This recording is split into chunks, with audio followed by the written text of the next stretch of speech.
and I'm a pelvic health physical therapist here with Cornerstone Physical Therapy. And I'm delighted today to be talking with you about postpartum recovery, physical therapy for the postpartum period, the fourth trimester, and beyond. I'm particularly passionate about helping women recover their bodies after pregnancy and support them throughout their postpartum period, because I believe that for many women, this is where we really need more support than we're accustomed to thinking that we can just bounce back. So I really want to emphasize today that physical therapy is here for women and for families to help us recover in our postpartum time. If you have any questions during the course of this presentation, our marketing director Elise is with me today, and you can drop a comment below and we will address them as needed in a live setting here today. And if you're watching this at a later time, you can still feel free to drop a comment and we'll get back to you. You can always give us a call or an email, and I'm happy to connect with you about any questions that you may have about pelvic health physical therapy.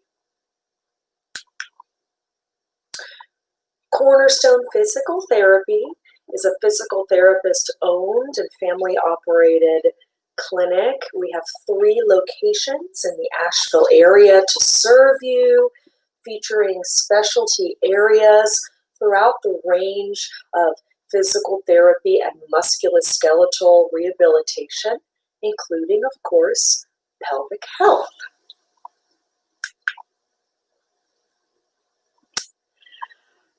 Any person who has been pregnant can identify with the immense physical changes that we're undergoing as we're growing a life. Pregnancy is a tough job. So I like to start with just a quick kind of reminder of what your body went through to help you understand why the postpartum period is an especially challenging time. Our entire body is affected by the course of events during pregnancy. We see major respiratory or breathing changes as early as 12 weeks gestational age, or as early as 12 weeks into our pregnancy. We see major cardiac or heart changes. And this is normal in our first several trimesters to see an increase in our heart rate. Changes in blood, what we call hematologic changes, as we are dispersing blood throughout our body in a completely different way. And endocrine means, of course, hormone changes, which should be a surprise to no one that has been around a pregnant person. Hormones are what signal our body to go through changes. So on all of these levels, how we breathe, what our cardiac, our endurance feels like, the way the blood is moving through our body, and the way that our hormones change our physical demands, all of these are things that affect physical activity. Feeling short of breath, feeling fatigued, all of these are normal during pregnancy, and it truly takes time because these shifts are continuing to change in those 12 weeks following giving birth. During our pregnancy, our body, our musculo and skeletal system undergoes significant changes, as we know. And these changes don't simply automatically revert to our pre-pregnant state once we've given birth. We have normal weight gain, of course, during our pregnancy. Major changes in our posture, how our spine is oriented, and how our muscles are balanced during pregnancy to accommodate our growing body. Those muscular changes, how some muscles become longer, some muscles become more short and tight. This imbalance is something that our body is adapting to for 40 weeks prior to giving birth. And in our immediate postpartum period, in that fourth trimester, this balance is going to continue to change. Another point I want to hit on is ligamentous relaxation. Ligaments are the structures that connect bones to other bones. One of our major hormonal changes that affects the pregnant person is the signal to our ligaments to relax. That has to happen for our bones to separate, our muscles to elongate, for baby to grow. That hormone signaling is present for 5 to 6 months after giving birth. So the pregnant person and now the postpartum person should know that changes in the body, ligaments are still relaxed in that postpartum period. And that can change your risk when it comes to potential risk for injury, like a sprain or a strain. And that should affect how you consider your exercise and your activity.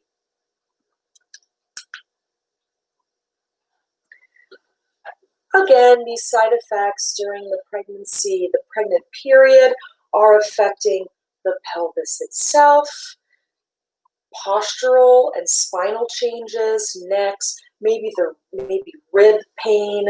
It's common to have discomfort in the hip or the other pelvic joints, and even some of these compression syndromes, such as carpal tunnel, for example, are a result of some of the swelling that takes place. We're having changes in kidney function, which will cause increased urination, and our bladder function continues to change throughout the course of pregnancy and in the postpartum period. These GI changes as a result of some of these hormone signaling and our body changes can continue to be present with us in the postpartum period. And as I've already mentioned, some of the cardio, the lung and heart changes that will affect our endurance, our breathing, and we're going to carry that with us into our postpartum period.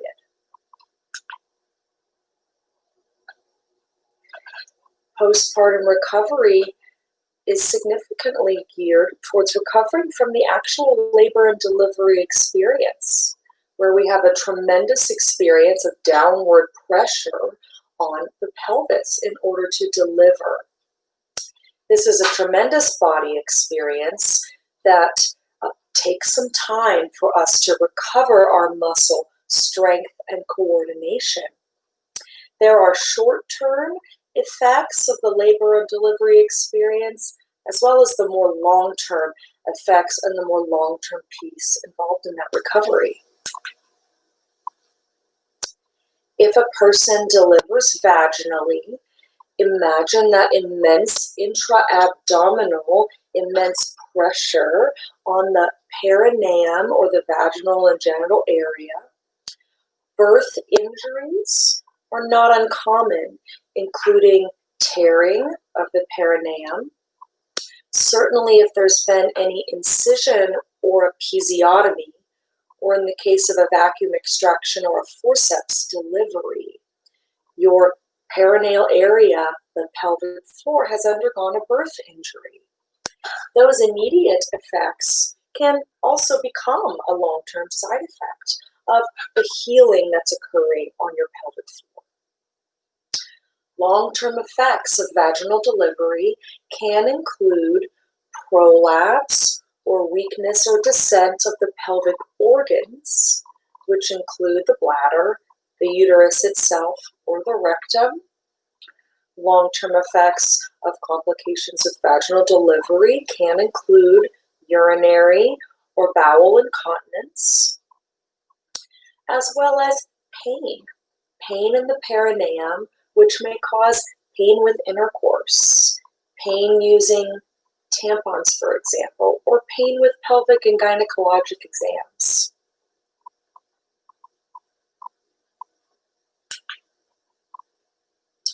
Cesarean delivery should be considered a major abdominal surgery. When a person delivers via cesarean, there's an incision through all 4 layers of the abdominal wall. In the short term, you have movement restrictions, limitations on driving, limitations of going up and down stairs, typical surgical precautions. And then the long-term side effects of a cesarean delivery may include abdominal weakness, which can relate to back pain and can also contribute to incontinence of bowel or bladder. The cesarean section itself may develop more scar tissue than is normal. That scar tissue may cause numbness or sensory changes on the abdomen, really anywhere in the pelvic region, which can be anywhere from uncomfortable to downright painful to limiting in your physical activity because it's impeding that normal muscle function of the abdominal walls.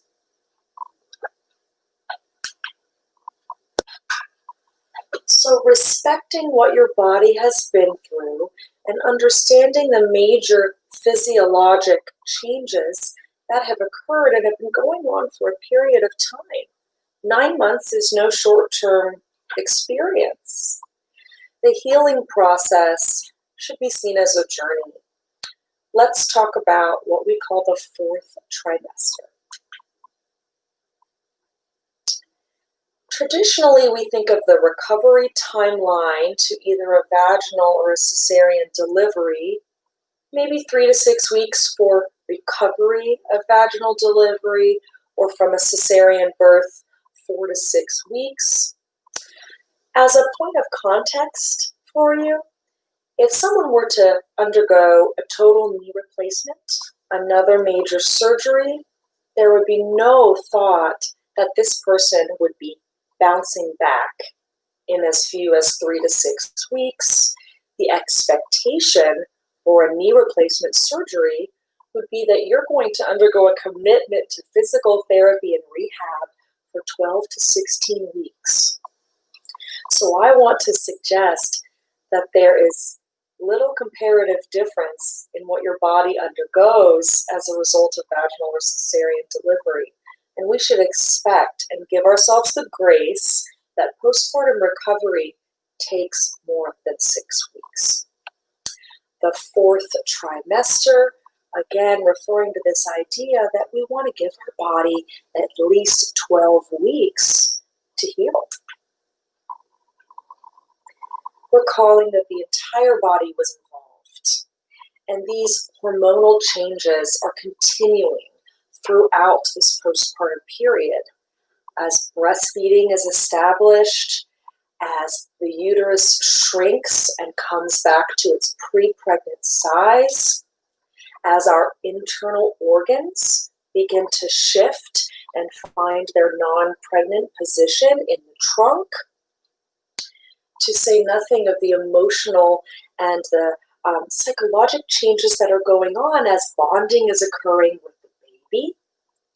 So tremendous hormonal changes continue to affect the body for up to 6 months postpartum.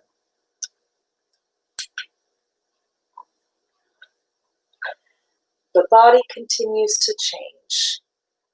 Understanding that even in the non-pregnant person, muscle training, recovery from, say, a knee surgery, for example, your muscle, in order to build, that takes at least 8 weeks of consistent practice.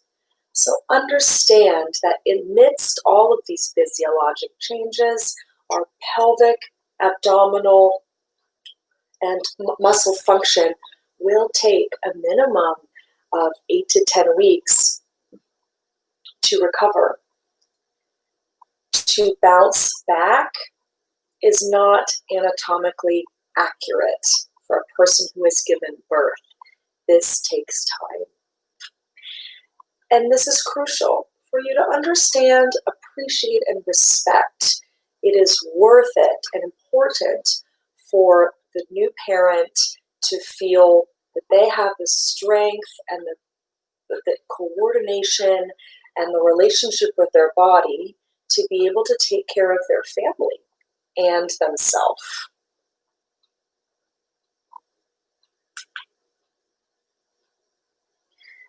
In order to take care of yourself, in order to build your body back to where you feel comfortable and strong, I want you to know that support is here in the form of a specialist that understands the musculoskeletal changes of the pregnant and postpartum person.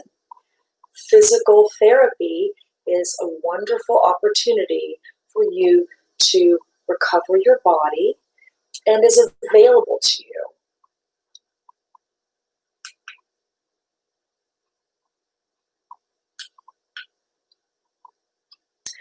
A pelvic health physical therapist, such as myself and my wonderful colleagues, can help you to address and resolve some very common postpartum complaints. Bladder or bowel incontinence is common in the postpartum period. I want to encourage my viewers to know that you can stop bowel or bladder incontinence now and prevent it from progressing as you age. Prolapse, or a feeling of heaviness in the pelvis, is a common postpartum complaint that can be addressed with physical therapy. The musculoskeletal pain type conditions, such as that back, even neck or other joint pain, tendinitis of the wrist, the thumb is common, scar pain or incisional pain, whether that's from cesarean or vaginal delivery, and then the pain that may be limiting intercourse, pelvic exams. All of these are conditions that can be addressed by a physical therapist.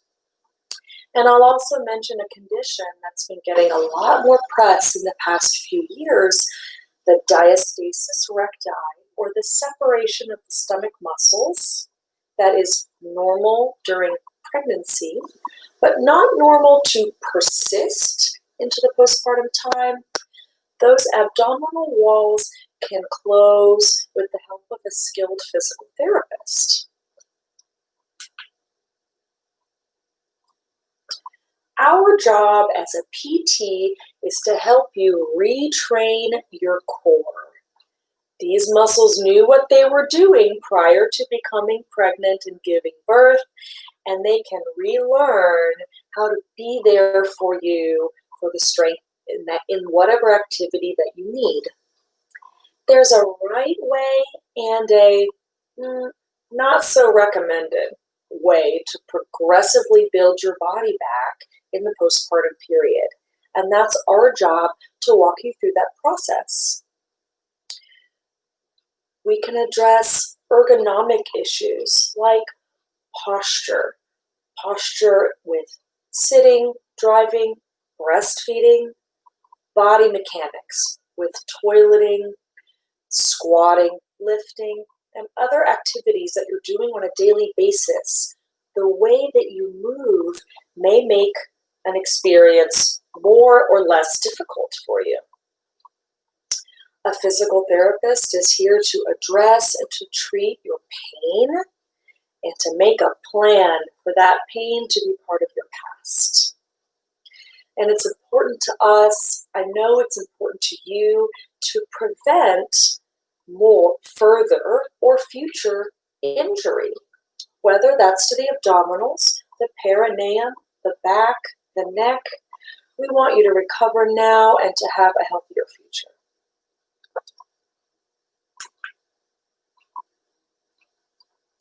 When we're working through what's called coordination, these muscles need to relearn how to work, first of all by themselves, and then with the rest of the body in order to have the best opportunity to help you move safely. We have many tools as a physical therapist to help coordination training, whether that's a skillful exercise progression, and then using some more techniques and more specialty techniques such as biofeedback, where we're getting some additional feedback about how our muscles are working through some technology. So I want to encourage you to consider that it is difficult to feel that these muscles are working. And we have a number of skills to help make that connection for you.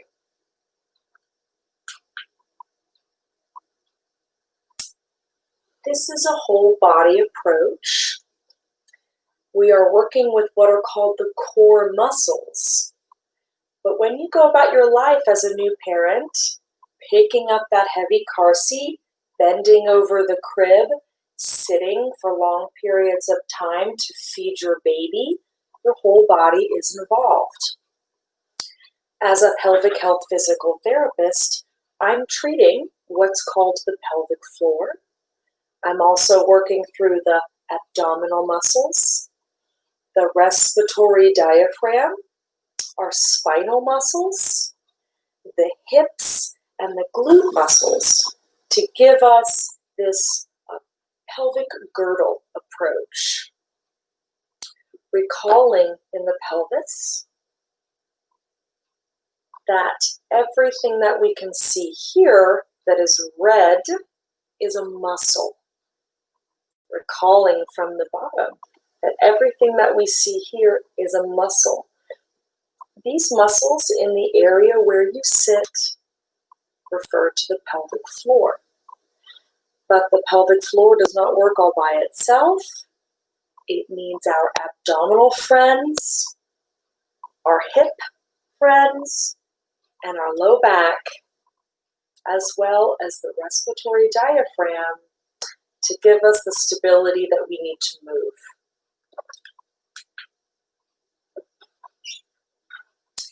In addition to exercise training, any of these muscles may benefit from what we call manual therapy. A physical therapist, in order to help restore balance to these muscles, will use our hands in the form of soft tissue, myofascial, trigger point work in order to help these muscles function and address pain.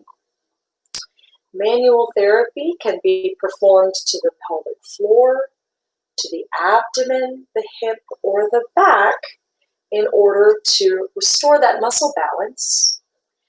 And we're also using our hands in some situations to restore alignment of the bones, to the spine, to the pelvis itself, the SI joint, the tailbone for many of my postpartum women, as well as the hips, to put our bones into a congruent or an optimal alignment state. This is important to our function and important to our ability to move.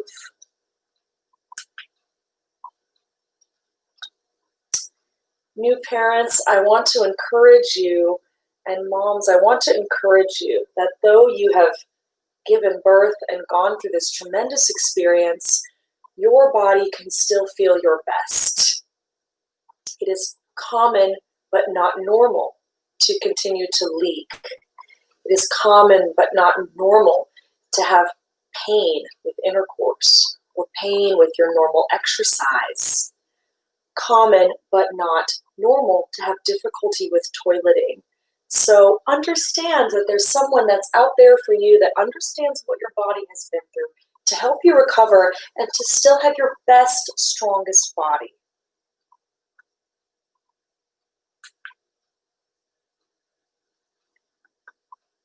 You can take advantage of what is called direct access to physical therapy. With most insurance companies, it's not required to have a physician referral. We are more than happy to work with your physician, of course, but you should know that if you're watching this video or you're talking to a friend and you think that you may benefit from physical therapy, you can pick up the phone and give us a call.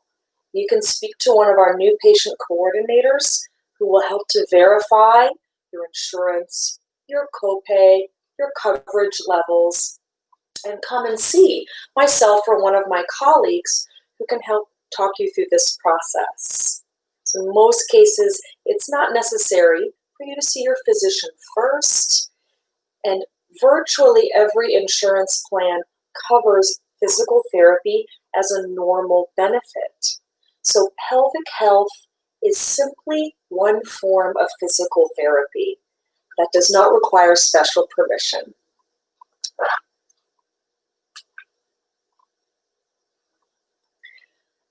So again, I encourage you to reach out, come talk to us at Cornerstone at any of our locations. Find us on the web, drop us a line below, speak with one of our new patient coordinators, and schedule your initial evaluation today. You have options. You can come into the clinic to receive your evaluation. We are an essential service according to the Department of Homeland Security. Even in this interesting healthcare environment that we're all experiencing, Cornerstone is open and operating. We also have an option to pursue telehealth. If you are more comfortable staying at home, it would work better for your schedule to meet with one of our therapists via telehealth. That's an option that we have for you. Call us and discuss it so we can make sure that your insurance is on the same page with us. You may prefer to have a combination of in-clinic treatment and telehealth treatment. That's an option for us as well. I look forward to seeing you and to helping you with your postpartum journey. I'm open for any questions that we may have down the line. If you have any questions in the future, if you'd like to talk to me or one of my colleagues prior to coming in for your evaluation, just reach out and we're happy to connect with you. Thanks again for tuning in and supporting other families in your community by letting everyone know that pelvic health physical therapy is a service that can help you. Thanks so much. Again, I'm Laura Scott with Cornerstone Physical Therapy Pelvic Health Program.